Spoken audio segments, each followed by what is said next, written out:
So, you're an independent artist, a musician, maybe any kind of creator navigating this wild digital world. You know that feeling of finally finishing something and putting it out there, right? But how do you protect it? Well, in this explainer, we are breaking down the absolute essentials for owning your creations. Let's get right into it. Okay, picture this. You've just poured everything you have into a new song, a brilliant piece of art, or some amazing design. It's done. It's yours. But in a world where anything and everything can be shared with just a single click, that big question pops up. What happens next? How do you make sure your creation actually stays yours? Well, the answer to that question lies in this really powerful concept that, honestly, every single creator needs to understand.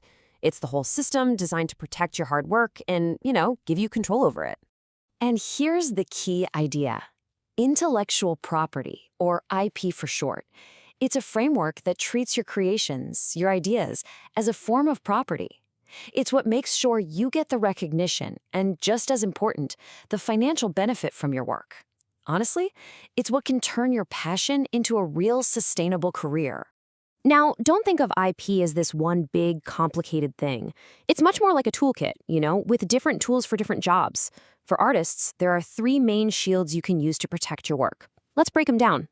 First up is the one you've probably heard of the most, copyright. So, the moment you write a song or design a graphic or even write a piece of code, boom, copyright is your first and most automatic line of defense. It protects the actual original expression of your idea. Okay, next are patents. Now, these cover a totally different territory. A patent isn't for the song itself, but for an invention. So let's say you create a new kind of guitar pedal, or you develop some unique software process for making digital art. A patent is what gives you the exclusive rights to that invention. And third, we've got trademarks.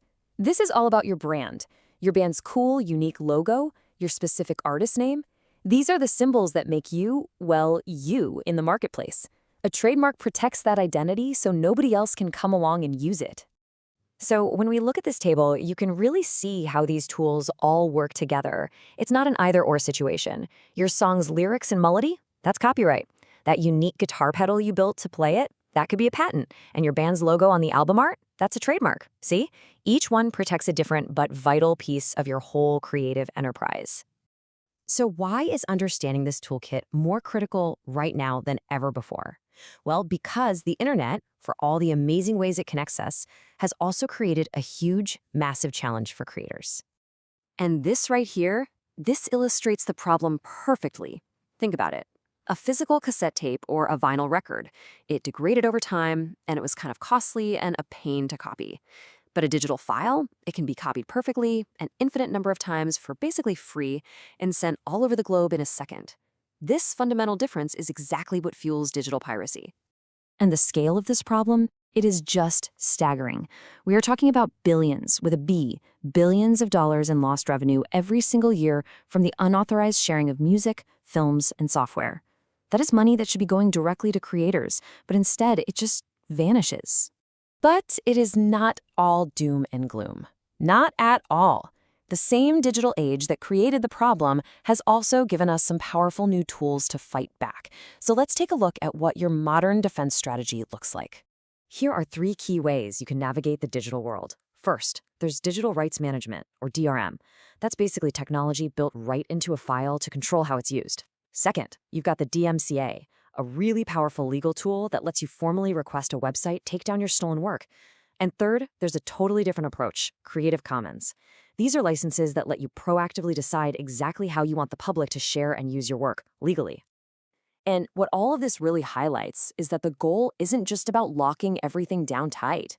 For a creator today, it's really about finding the right balance, a balance between protection and sharing, and a culture that is literally built on connection. This quote it sums it up perfectly. The whole point of all these tools we've been talking about is to navigate this very tension.